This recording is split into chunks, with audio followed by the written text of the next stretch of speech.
What's on, where, and when. It's the Talk of Nelson. NBS Talk Nelson. At NBS, we believe in banking for life. For over 160 years, we've been a trusted banking provider for generations of locals like you. We know our clients personally and build long-term relationships with them, offering flexibility by giving our staff freedom to make quick decisions to put them first. Experience banking for life with NBS. The Mako Rugby Roundup. Welcome to the Mako Rugby Roundup. I'm Chris Butler and welcome back to Les Edwards. Good to see you, Les. Yeah, nice to see your face, mate. We're thrilled to bring you all things rugby in the top of the South Island, and today we have a very special treat for you. A special guest, LaToya Mason, coach of the Mako FPC team. G'day. Thank you for having me. Great to have you here. LaToya has an impressive rugby background and we're excited to dive into her journey and insights.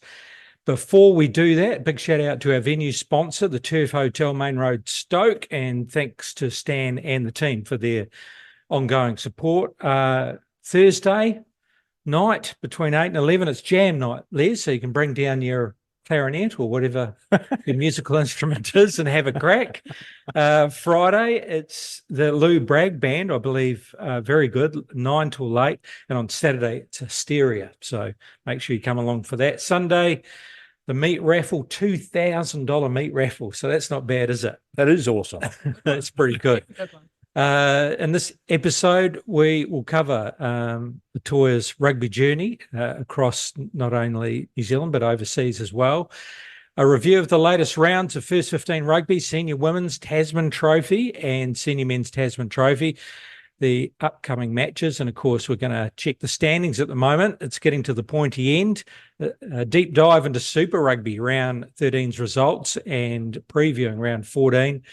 The updates on the latest on international women's rugby, LaToya. Very interesting at the moment, isn't it? It is. And also, LaToya's going to share her experiences with her playing career. 70 caps for England and participation in 2 World Cups. So we'll explore that and also your transition into coaching.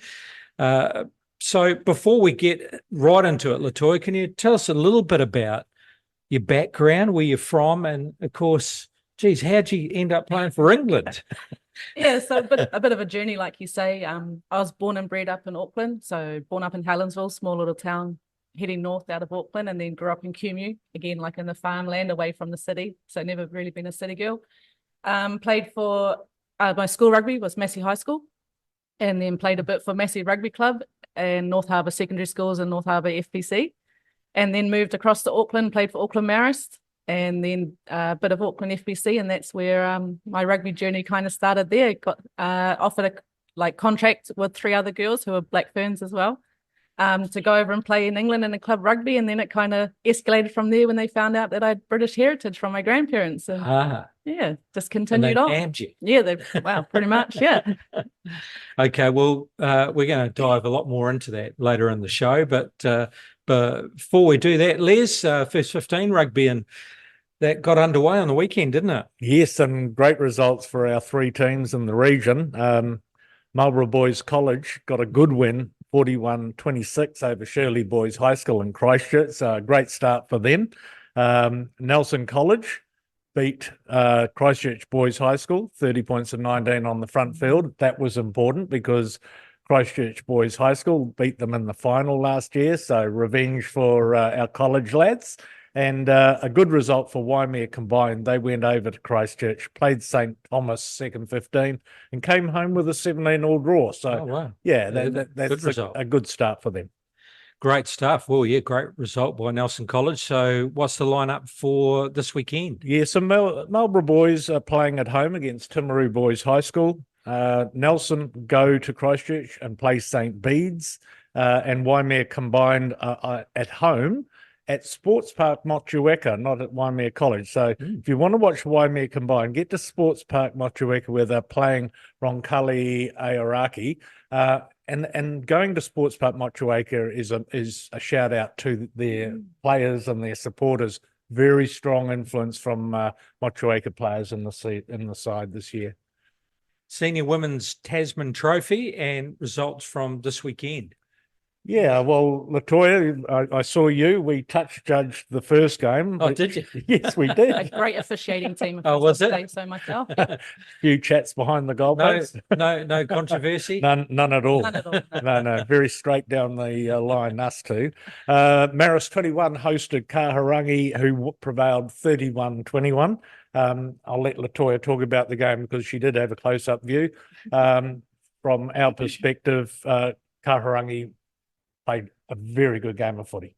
Yeah, they did. It was a great game for the neutral. Just watching it, some really good footy on displayed. I'd say young Ashwood, the Kaharangi 10, controlled her team very well.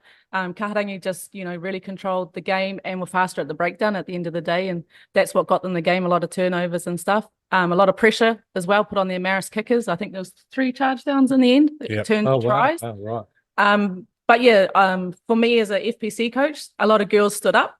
So those girls have been invited into our wider training squad. If you play well, you get invited in. And a lot of our girls who are kind of already in our FPC from last year, again, they stood up and showed that they still need to be in contention. So it was a great game. Oh, nice. Good stuff. Yeah, so from my perspective, I thought that they were fitter.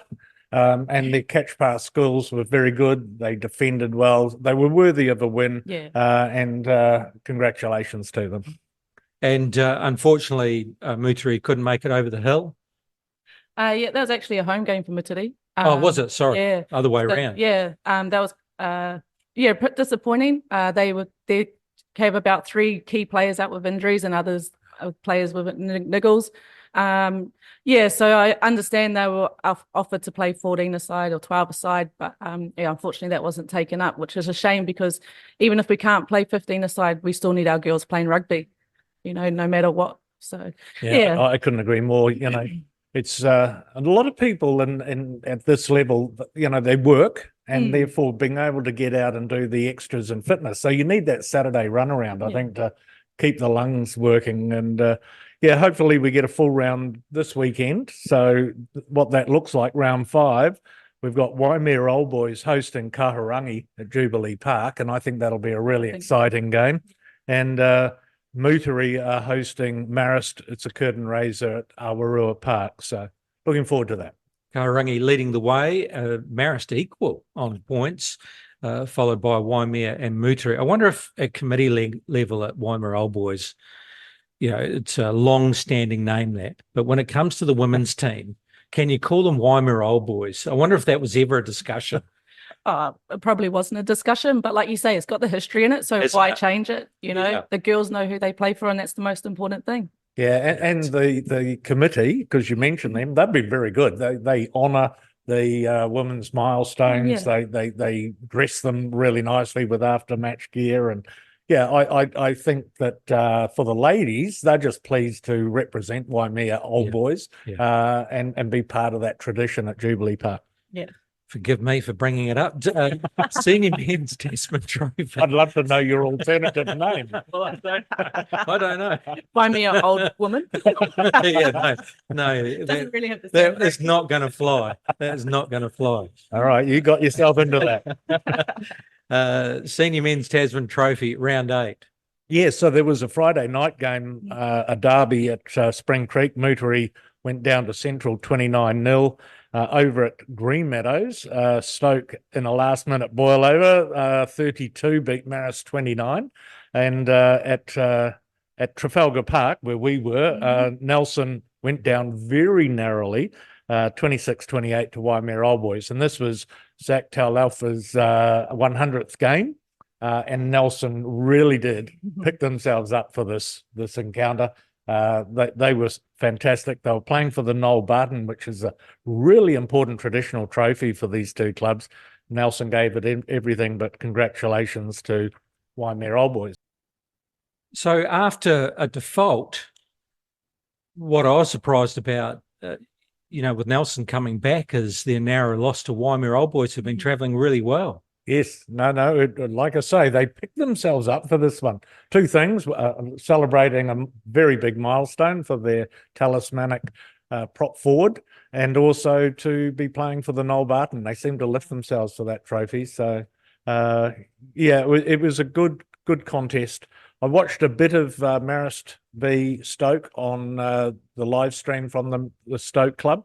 I thought Marist had this one, but a really good late try enabled Stoke to also celebrate a pretty important milestone in that Tavita Kolomatangi, who's been a guest of ours this year, he played his 100th game, and so he got a win to enjoy. Well, sad for you, Les, but yeah, good for the home club. And my neighbour was having to come down here and do something, and he said, "Geez, I couldn't get through the crowd." It was because I was went and watched the second half of that Marist Stoke game, and it was really good crowd. And that last try from that Stoke young hooker, who I believe is straight out of school, and that was clinical the way he scored that. So props to him. Yeah, absolutely. Fantastic.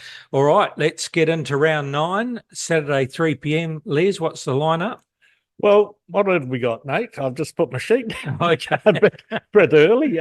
Okay, Lansdowne Park, Central are hosting Kahurangi.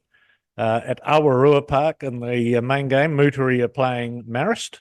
So Marist get to go over the hill and try and get a win. They've gone 3 losses straight, so they need to get their campaign back on track. And Stoke are hosting Nelson at Green Meadows, and Waimea Old Boys have the bye. Okay. LaToya, I'll put it on you. Central and Kahurangi at Lansdowne Park. This is going to be a huge game, isn't it? Yeah, it is. And, Central always get up at home, don't they? But Kahurangi's been going well. They are coming off the bye week, though, which sometimes put a bit of a hamper in some teams. But, yeah, so it should be an interesting outcome. Almost 2 weekends rest, haven't they? Because Yes. That's right. They had the default as well. So did they just go fishing? And they did. You'll recall when we talked to Brendan Smith, they had with the forfeit weekend, they had a training run and bronco and blew the lungs for the guys, and then took a day off because it was scheduled last weekend. So I don't think they've eaten too many meat pies. They've kept their mind on the job. So we'll see, won't we, this weekend? That's going to be a massive good one. So you're picking their Central at home? Is actually, I'm going to go Kahurangi. I'm going to back them to carry on the roll. Nice. Okay. By the way, a John Goodman Trophy challenge for Kahurangi too. The Ramfairley Shield type trophy that we've got in our competition. Yes. So that's up for grabs. Yep. Actually, you're going to have to pick the next one, LaToya, because there's buys in there. Although you're a Marist person too, so I don't know how we're going here. Muturi versus Marist at Aroa Park. Yeah, like Les was saying, Marist need to get their campaign back on track, but I think Motiri at home might take that one just a little bit. Sorry, Les. Yeah, okay, that's fair. After seeing a little bit of footage, Stoke versus Nelson at Green Meadows. At Green Meadows. This is why I'll pick Stoke. And look, every time they win the toss, they've just got to make sure they're running towards their club rooms in the second half, because that crowd is huge. And you could see them erupt when they scored the winning try on the weekend. So yeah, Green Meadows is a good place for Stoke to play. Although ups to Nelson, with their performance last week, let's hope they can keep that up, keep it going. Waimea Old Boys get the rest. The points, Kahurangi 26, followed by Waimea Old Boys just behind, Central 24, Stoke 22, Marist 21. Yeah, so five teams within 5 points of each other. So yeah, it's an awesome competition. Yeah. Just highlighting a couple of games in Senior Men Division 2, Les. Yes, so Stoke in a curtain raiser are playing Takaka, so that's 2 versus 3. 1 versus 3. So that's a good matchup to get to Green Meadows early. And then Valley Stags are hosting Marist. That's 7 versus 6. So a mid-table competitive match there at Upper Muturi. And Stoke, Huia and Takaka leading the way there, not far behind Riwaka and Marlborough, round 5. Yeah, so the main game there is Waitoi versus Renwick. That's a top 2 clash. And then Central are playing Awatere, which is a 3 versus 4 clash. So good footage. Yeah. Renwick leading the way there. Waitoi second, Central third, and Awatere 13. Interesting that in that second division, some of the other clubs, not Central, dominating the competition. So, great to see. Round 13 of Super Rugby, and really now getting down to the crunch end. Hurricanes doing it over Moana Pacifica, getting the goods there. Close match with the Chiefs and the Rebels. Unfortunately, my rugby this weekend was not very good at all. So interesting, these results. Fiji and Drua beating the Reds at home. Well, we kind of picked that, didn't we? Yeah. They got thrashed by the Force, but then at home it's a different kettle of fish. The Brumbies beating the Crusaders, kind of on form. We expected that, although you never know with the Crusaders. We'll talk more about this. Well, I did watch a little bit of that game, and it wasn't. Crusaders weren't totally out of it. They actually played pretty good in parts, didn't they? Oh, yes, they did. They started to look like the Crusaders of old, but the Brumbies are a very good side, and the game ended.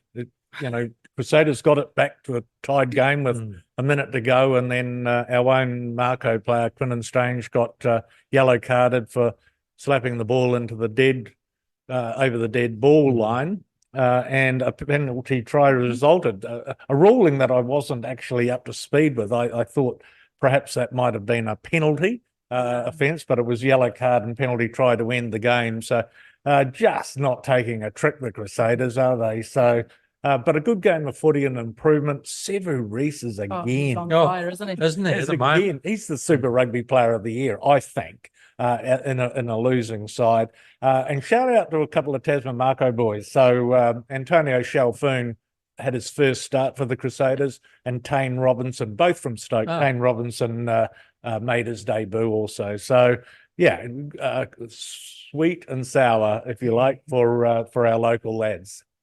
And Blues quite comprehensive against the Highlanders, 47-13. And you said you watched a bit of this game. 27 beat the Waratahs, the Force at home. They're a different team at home, aren't they? They are indeed. Yeah, I watched a little bit of it. At first, it was a bit like, but back and forth. But Force got into their rhythm a bit better, and took it away in the end. It was actually quite a good game to watch after the first 20-ish. Yeah, very good. Round 14. Okay, let's pick our winners. Boy, what a big weekend this is going to be. Chiefs versus Hurricanes, 7:05, LaToya. Yeah. And Chiefs at home. Chiefs at home, they've nearly sold out as well. So, that's going to help them more than anything. They love playing these clashes, New Zealand clashes, but I think the Chiefs are going to get up on that one. Probably only by 7, though. It's going to be a close one. Close match. Yeah. Brumbies versus the Rebels. Rebels, take them easy at your peril. They actually have had some good results this year, Les. But Brumbies at home. Yeah, I'll take the Brumbies at home. I think they're the best Aussie side, and they should win this. But again, I think it'll be a close game. Moana Pacifica versus the Waratahs. Don't know where's Moana's home turf? Is that? It's meant to be Albany Stadium. Yes, that's where they train and stuff. But this might be at Mount Smart. Yeah, I think they go across to Mount Smart stuff because they played one home game at FMG Stadium, didn't they? Yes, they have. So, we've talked before about the Moana being homeless, and they do need a consistent home ground. I'm going to tip them to get up. They do have a win from time to time, and I think this is the time when they can shine against the Waratahs. Yeah, I agree with you there. Okay. They only just go down to a penalty try to the Brumbies. They're at home and they take on the nemesis, the Blues. Saturday night, 7:05. I know where I'm going to be. Are we calling it? Is this going to be the upset of Super Rugby this season? I can't. Being an Auckland girl, I've got to back the Blues. They're probably going to bring in Bodie as well because he's back training with them. So, just to add some more fire in there. Well, to make it interesting, I'll go for the Crusaders at home, and because we've got some lads in there. But the Chiefs Hurricanes game that's going to decide who plays the Blues in the Super Rugby final, I think. So that's critical, and you just hope that the Crusaders can continue to show some improvement against the Blues. But I think the Blues will be too good. Yeah, they're just being so clinical at the moment. I think their coaches just got them playing so freely and so much ambition. Like, you can't stop them, not at the moment anyway. Rightio. We'll see. I might pick the Crusaders. Good on you, mate. And that'll be wonderful for our listeners. I think in red and black. They're getting better. They're starting to get better. They might just turn it on with a home crowd, and I reckon it'll be a big crowd too. Reds versus Force. That's in Queensland. Yeah, the Force don't travel so well, but I liked how they played on the weekend. So I'll tip the Force. 4. I'm going to go with the Reds. Reds at home, like you say, the Force don't travel very well. So back in the Reds there. Highlanders versus Fijian Drua. At home, the Highlanders. And a Sunday afternoon game. Yeah. Which is great. I've been banging on the drum about having a game on Sundays just so you can spread these games out over 3 days. Great to have a Sunday afternoon match for the fans to watch. Highlanders at home. Fiji and Drua don't travel so well. No. Yeah, it's going to be a tough one. I think it'll be close. I want to say Fiji and Drua are going to get up, but again, the traveling and stuff like that, the cold, even though they're playing in the stadium. Yeah. So I'm going to say the Highlanders by 3 in that one. Oh, going to be a close one. Yeah. All right, well, check this out. The Blues leading at the moment, Hurricanes, Brumbies, Chiefs, that's the top 4. Then we've got, because it's top 8, isn't it? Mm. Then we've got the Reds, the Rebels are in there, the Highlanders after the results they've had, and Fiji and Drua. And can the others do it? The Force not too far behind the Drua. Crusaders, that might be stretching it, wouldn't it? If they lose to the Blues, they're That's done. it, yeah. So they've got to win. End of. Yeah, no other way can they be trying to make the playoffs. But what's interesting is the gap between 4 and 5 is 11 points. Mm. So I think the top 4 of the Blues, Hurricanes, Brumbies, and Chiefs are clearly the superior sides this year. Yeah, absolutely. Okay, International Women's Game, and what a weekend of upsets. And let's start first of all with USA beating Australia and the emotions at the end of that. So what were your thoughts on that? Yeah, it was a surprise, wasn't it? USA went down by quite a bit to Black Ferns the weekend before. They're going over to Australia against a team that's newly coached by Joe Yap, but yet the old Australian coach is now coaching the USA. So, he had that inside intel, and yeah, it was a great game to watch. For America to come up on top of that is huge for them. I think they'll give them loads of confidence building on their program as well. For Australia, I think they just need to look at a few little areas of their game, especially their discipline and their tackle count. And I think, they'll come back from this Australia. Joe Yap is a great coach, so she'll have them under wraps there. Yeah, I think that's a one-off. I can't see it. Yeah. Australia's not that bad a side, are they? No. But I just love the emotion. Oh, it was great, wasn't it? With the USA girls. And then on top of that, to add to that, Canada tips up the Ferns. Oh, then now that's something we wouldn't have been sitting here last Monday going, Black Ferns are going to go down. And I think that tipped everyone up. And just the way Canada came out, you watch how they defend. They took it to New Zealand. They didn't really contest many breakdowns. They just had ladies on feet ready to defend and get in New Zealand's faces. And unfortunately, the Black Ferns didn't really have any counter for that. And so, and the emotion after that game as well. Did you watch the interview of the Canada captain? She was just, bless her, like holding back tears. And as you would, they've just won the Pac-4, then gone up in number 2 in the world. New Zealand's gone down to 3. Like, it was huge for them. So, and they're not even on a full-time program over there. So imagine what they could do if those girls were full-time. So to put it in perspective, Canada, how can we relate to that with what's expected?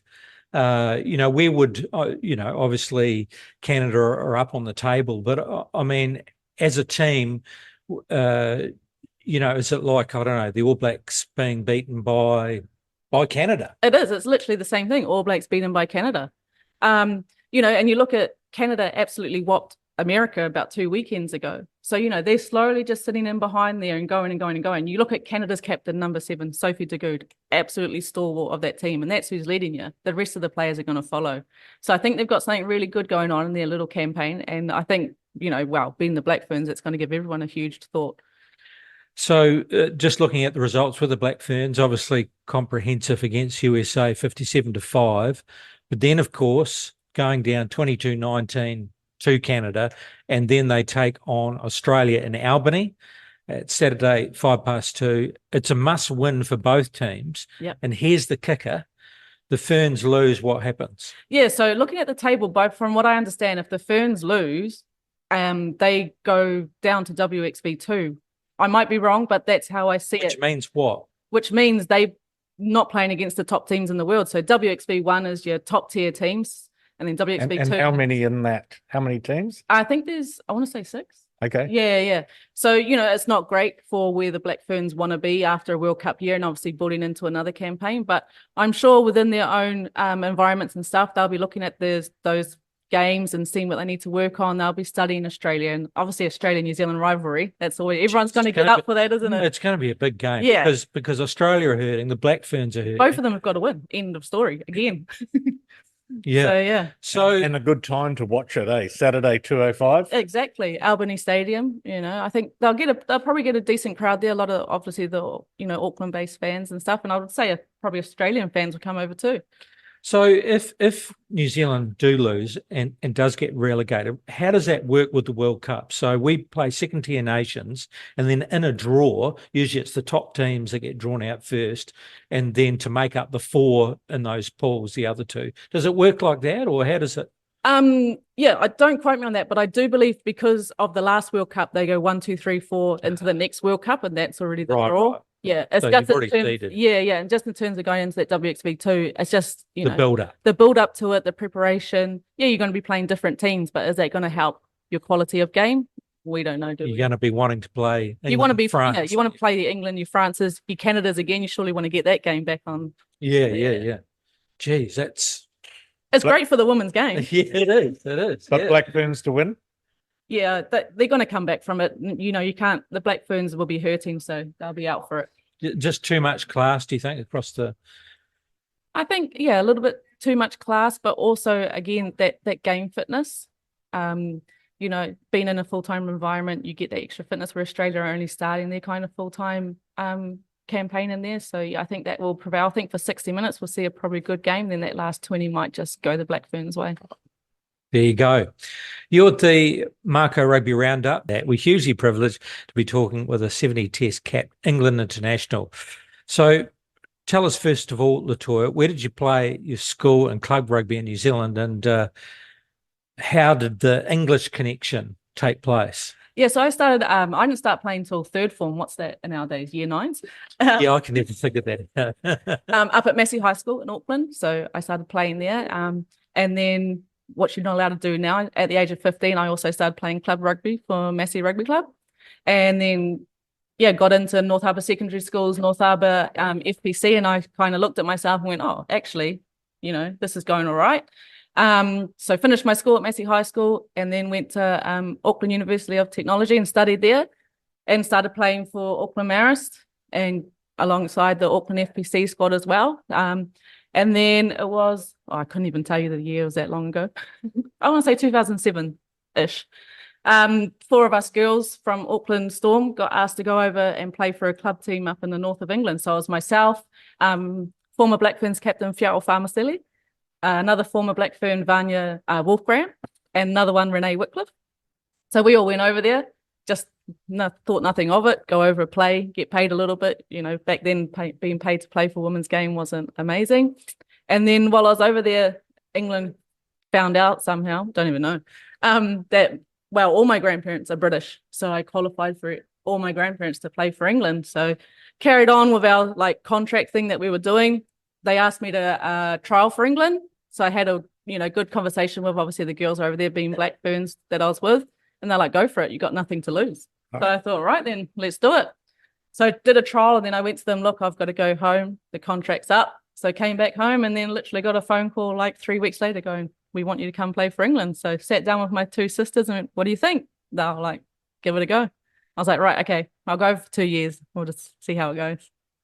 And the rest is history. Yeah. So tell us about that thought process, because in the back of your mind, you would have been thinking about playing for New Zealand or Black Ferns. But was there at the time with the Black Ferns squad just not the opportunity at the time? Or was it just the fact that England had put the effort in? Yeah, obviously, you grow up playing rugby and you want to wear the black jersey and that's just how it is. And at that time, it was there. But, you had young Kendra coming through and stuff like that. So, I got given an opportunity and I thought, why not? England showed me what they wanted to do with their rugby. And I just went, yeah, okay, let's, go do something different. Well, you're there, aren't you? You're having an OE. You're playing for Wasps. Yeah, I was, when I first arrived over there, I was playing for Wasps. So, I just, and I wanted to be a role model for my sisters and show them, if you put your mind to something, you can do it. So, so I just went with it and had to prove my sisters that I could do it. Yeah, that pressure was on. Yeah, literally. And you did, to the tune of 70 test caps. So do you pinch yourself that you had such a stellar ride with the England team?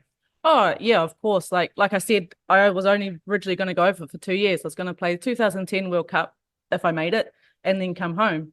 And made it, played it. We lost in the final, and then I again spoke to my sisters, like, "What do you think?" And they're like, "Well, why not carry on? Just do as much as you can." So yeah, pinch myself all the time when I see like my shirts on the wall at home and my first cap and stuff, and especially around in the Nelson environment, when people find out about what you've done, you're like, oh yeah, actually I did do that. So it's crazy. And to go over there thinking, oh yeah, I'll go for 2 years, that'll be it. And then to end up 70 caps, 3 World Cups, it's like, wow. So yeah, and we were the same when we did our research and found out this. We're going, not often you get to talk to a 70 cap international, is it?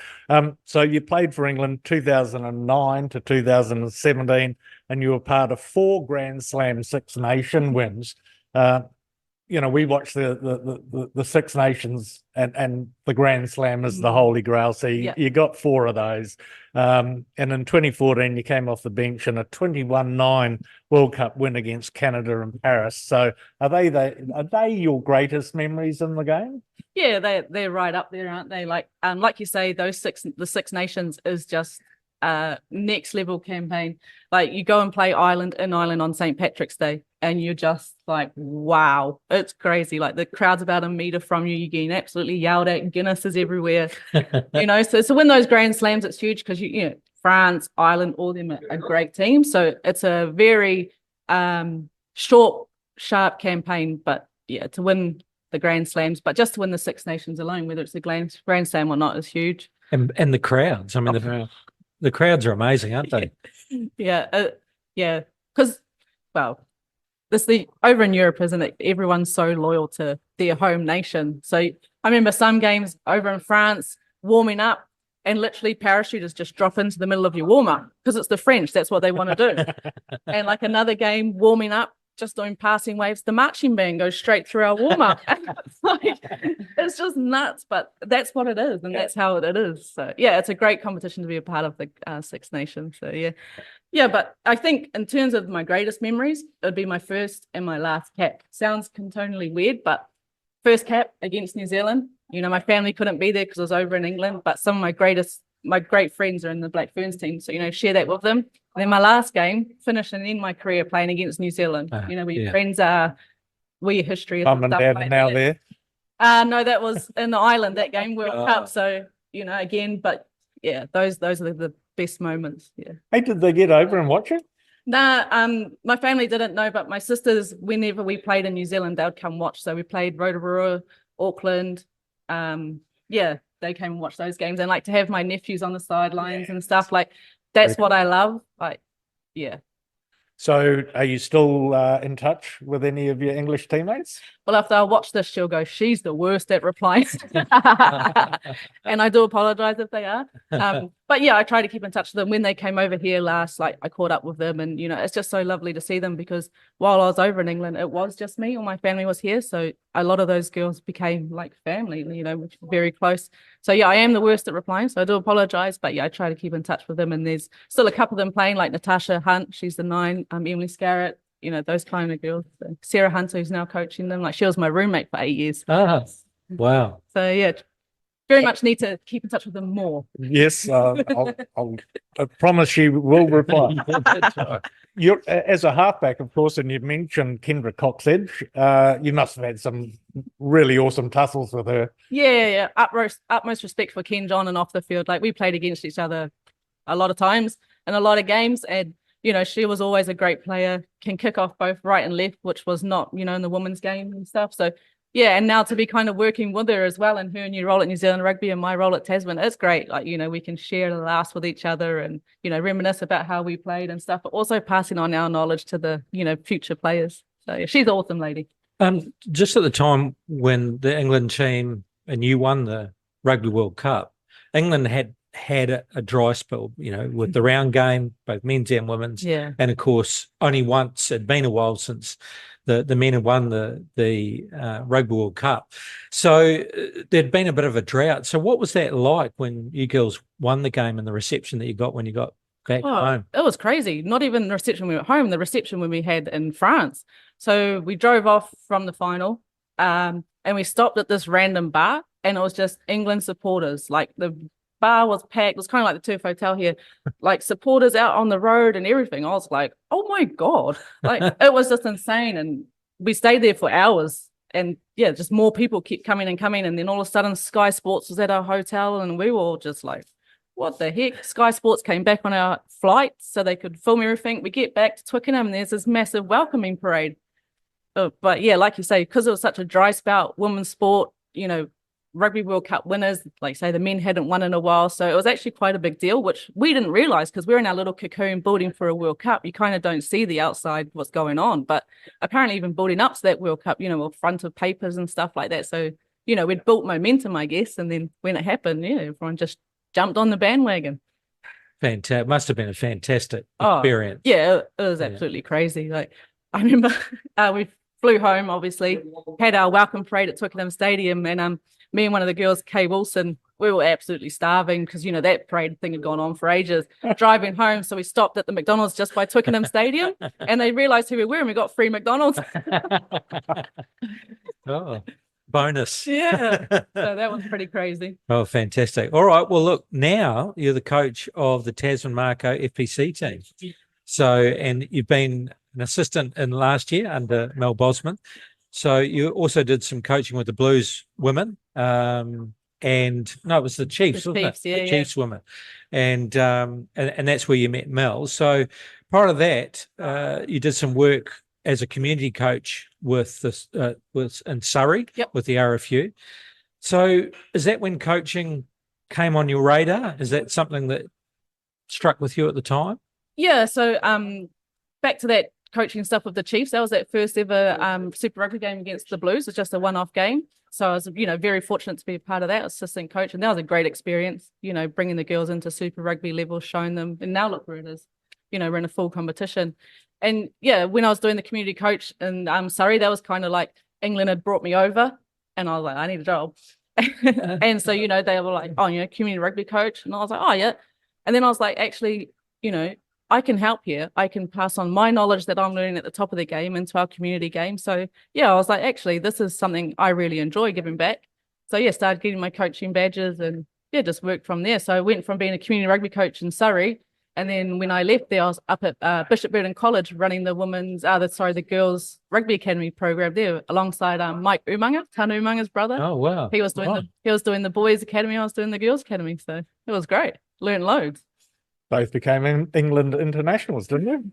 No, he played for Samoa. His son, Jacob, right, got one cap for England, but now he's eligible for Samoa. So now somehow between getting home from England, from Surrey, you ended up in the Taranaki setup. So how did that come about? Yeah, so I always said to my sisters, once I finish playing rugby, I'm coming home. Like I always knew that. So 2017, that was it. I was done after that final. Kind of thought, I need to give back to Mike a little bit here because he's been doing my job while I've been prancing away playing rugby. So stayed working at Bishop Burton for a couple of years. And then I was like, right, I'm coming home. Like my nephews were, 5 and stuff like that. So I just started looking for work and applied for the Taranaki job while I was still over in the UK. And yeah, got it. And my sister's wedding was in March 2020. So I'd already planned to come home and then got this job. So I was like, you know what? It's time. So yeah. Like I said, got that job while I was over in the UK. Obviously, COVID hit just as I got home, so I couldn't start my job for about 5 weeks. Oh, wow. Yeah, and that's how I ended up in Taranaki. There was a job. My brother-in-law's from Taranaki, so he sorted out, where I could move into and everything like that. So, yeah, it just kind of worked out, I guess. Yeah. Is there much difference between the club scene and the quality of players in Taranaki versus Tasman? Yeah, while I was in the Taranaki region, like it was building up that club scene because they had like 2.5-ish kind of teams. So I was getting more players involved. The biggest difference I've found is the ladies here in Tasman want to play, they want to learn, and they enjoy the game. Whereas in Taranaki, it's very much oh, I can't be bothered, just want to rock up when I want to kind of thing. So it's a very much a different culture and a different perspective of women's rugby in both provincial unions. But it's slowly growing in Taranaki, which is good to see. But yeah, I would say in terms of the game, there's a bit more skill and fitness level down in Tasman than what it is. Okay, because we're about 3.5, 4 teams really, aren't we, here in Tasman? So do you think that's enough players to be effectively naming a local Tasman FPC team? To be totally honest with you, no, it's not. And I know that might sound harsh to some people, but that's just the realism of it all. With all our players, I need more. I need front rowers who are scrummaging week in, week out, who are fit at 60 minutes as well, not just running around the field, but pushing in the scrum, lifting in the lineouts, that kind of stuff. So unfortunately, I do have to go out of region, but in the long term of things, wanting to build our club rugby here so I don't have to go out of region is obviously the biggest kind of goal, I would say. Yeah, and there are some things in place that are starting to drive that. There's the Whakatu Girls Rugby Trust who are really driving the school girl and age grade girls game. Yeah. And there are now competitions for schoolgirls to play. So I guess there is that slow burn where numbers hopefully grow at that age group and they filter up to the clubs. Ideally, how many club teams do we need? 6, do you think? Yeah, 6 would be your number. And that's not just 6 teams of 15, that's 6 teams of 25. Yes. But it's how do we keep those girls in our game? So I've brought in lots of younger girls into our high performance space, both here in Nelson and Blenheim, just to show them that there's a pathway here. And also we're giving them those little bits of resources that are going to help them stay in our game, like help them be robust, help them eat well, also help them get that lifestyle balance of work, school and rugby. Very good. So who's going to be joining you on the sideline and the coaching? Yes, I'm very lucky. I've gone out and found myself 2 assistant coaches. So I have Seta, who was on your podcast. Seta Salira. Yeah, right. Awesome. He's going to be my backs coach. And Zach Talafo, a 100-man Nelson man. He's our forwards coach. So honestly, so blessed to have them. The stuff that they can show our girls, already on our Monday nights training, just the detail they're going into, and our girls are just loving it. So those 2 bring so much energy, so much knowledge, so much experience that, it's just going to be a wicked to work with them. And what are you hoping to achieve for the 2024 campaign? Yeah, to be honest with you, I'm really nervous about it. Obviously Mel and Billy have been with this group of girls for about 8 years prior, so it's taking them on a bit of a new journey as well. So my goal for the girls, and I hope it's their goal too, is we've got to be top 4. There's no quarterfinals this year, so we've got to be top 4. So yeah, ideally if we can obviously get to that final and take it, but I don't want to put my goals too early. But yeah, definitely top 4 for the girls, and at least 3 girls in our Super Rugby setup as well. And that being the case, who are the future stars? I know you probably don't want to put anyone on the spot, but any exciting players that we should be watching out for? Yeah, well, you would have seen her last year on the wing for us, Li'i Solomona, who then went into Mat 2. So she's transforming into a forward. So we're bringing her in. So she's loving that kind of experience. So she's definitely one to watch. Young Chloe Dixon, our second 5. Again, she was in the Mat 2 wider squad. Another one to be looking for. And I'll tell you about a really, really young one. So I've brought her into our HP program. She's still under 18. Her name's Sophie Pemberton, playing for Waimea Old Boys. Old boys. And to work on that. The way she trains with us, outstanding. Her and Taylor Richards have been outstanding. Yeah, very, very young, but I think in the next 2 or 3 years, you'll see their names coming up in our FPC squad. Mm. Oh, awesome. And do you get Eva Salvera back? Yes, yeah, we do. So, Eva's been away with Fiji. She's contracted with Fiji, which is absolutely great for her first year of rugby and picking up a contract. Yep. Unfortunately, she hasn't made the team for the Oceania. So we are in the works of getting her home to play some rugby, but we will be having her for FPC. That's wonderful. Yeah. Fantastic. All right. Well, look, thank you very much, LaToya, for coming in. It's been an absolute pleasure. And man, where'd you pull this one from, Les? Because who knew? Nothing to do with me. Who knew we were lucky enough to have someone like this involved in the development of our game. So, well, what I'd like to say is there must be community groups out there who are looking for really accomplished speakers who have achieved things, and we can now recommend LaToya Mason. well, that's right. So, what's your charge out rate for personal appearances? And I'll get used to it as my agent, and we can sort it out. free McDonald's by the sound. Oh, not anymore. I'm not anymore. I don't train enough to eat that. But fantastic story. What a story. And 70 caps for England, and what a great team to be part of. But even better, we've got you here, working with our girls to take them to that next level. So great to have you in. Great to hear your story, and good luck for the season. Thank you. I appreciate it. I'd love to have you back at some point to see how it's all going. Yeah, fantastic. Thank you, Les. Yeah, you're welcome. For me too, a pleasure to have a chat to LaToya. I know LaToya to say hello to, but to actually deep dive into what is an amazing career has been wonderful. Thank you. Thank you. Where are you this weekend? I'll probably jump on a bus and go to Spring Creek, mate. There's a couple of Marist club games over there, so why not? And geez, you'll have to find a spot on the way back. Will you be back by 7 o'clock or? Yes, You will? We'll get home in time to watch the Super Rugby. Super Rugby. All right. Okay, well, that wraps up another episode of the Mako Rugby Roundup. A big thank you to our special guest, LaToya Mason, for sharing her incredible journey. Also, extend gratitude to our venue sponsor, the Turf Hotel, Main Road, Stoke. Thank you to Stan and the team. Big thank you to Les Edwards, our co-host, and all our listeners for tuning in. Remember to catch this podcast on talknelson.co.nz or on Spotify under MBS Talk Nelson, and on our social media channels, Facebook and Instagram. All your England mates can get hold of you there, send you a message. We'll put all the details out so that at least you can keep in touch. Now, aren't I? Yeah. Have a great weekend, and we'll see you again next week on the Mako Rugby Roundup. The Mako Rugby Roundup. What's on, where, and when. It's the Talk of Nelson. NBS Talk Nelson.